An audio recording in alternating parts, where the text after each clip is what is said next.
নমস্কার। এইমাত্র election commission of ইন্ডিয়ার তরফ থেকে ভোট কর্মীদের জন্য সামান্য কিন্তু বৃদ্ধি করা হয়েছে, যা গতবারের তুলনায় অনেকটাই বেড়েছে। তো এই সংক্রান্ত নোটিশটি আপনারা ইলেকশন কমিশনার অফ ইন্ডিয়ার ওয়েবসাইট থেকে ডাউনলোড করে নিতে পারেন আপনাদের সুবিধার জন্য। আমি এটিকে বাংলায় অনুবাদ করে দিয়েছি। দেখুন, আজকের ডেট 8/8/2025 তারিখে এটি পাবলিশ করা হয়েছে নোটিশটি।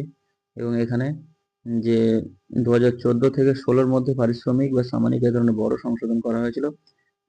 তার এদিকে রয়েছে পোস্ট, পদবীর নিচে লেখা আছে পোস্টগুলি, এবং মাঝের কলামে দেওয়া আছে পারিশ্রমিক 14 সাল থেকে কত ছিল আর বর্তমানে সংশোধন হওয়ার পরে কত হয়েছে।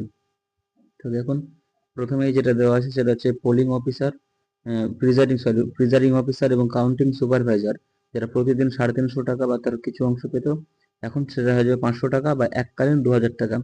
তারপর হচ্ছে পোলিং অফিসার 250 টাকা ছিল, এখন হলো 400 টাকা বা এককালীন 1600 টাকা। গণনা সহকারী 250 টাকা, এখন সেটা হয়ে দাঁড়ালো 450 টাকা। এবং এক নজরে একবার দেখে নেওয়া যাক।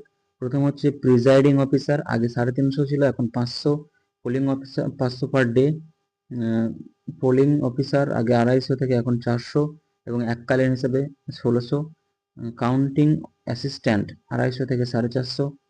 চতুর্থ শ্রেণীর যে কর্মী তাদের 250 থেকে 350। মাইক্রো অবজারভারদের 1000 থেকে 2000। খাবার রিফ্রেশমেন্ট ভাতা 150 থেকে 500 প্রতিদিন। এবং ডেপুটি ডিইও 1 মাসের বেসিক পে। সিএপিএফ অফিসার সাপ্তাহিক ভাতা 1200 থেকে 2000 টাকা পর্যন্ত। সিএপিএফ অফিসার, সাব অফিসার, তারা 1000 থেকে 1500। এভাবে প্রত্যেকটা কিন্তু কর্মীর কিন্তু ভাতা বৃদ্ধি পেয়েছে। তো আপনারা চাইলে অফিসিয়াল নোটিফিকেশনটি ইলেকশন কমিশনার অফ ইন্ডিয়ার ওয়েবসাইট থেকে ডাউনলোড করে নিতে পারেন। লিঙ্ক ডিসক্রিপশনে দেওয়া থাকবে। তো ভিডিওটি ভালো লাগলে অবশ্যই একটা লাইক কমেন্ট করবেন এবং চ্যানেলটিকে সাবস্ক্রাইব করে রাখবেন। ধন্যবাদ। জয় হিন্দ, বন্দে মাতারাম।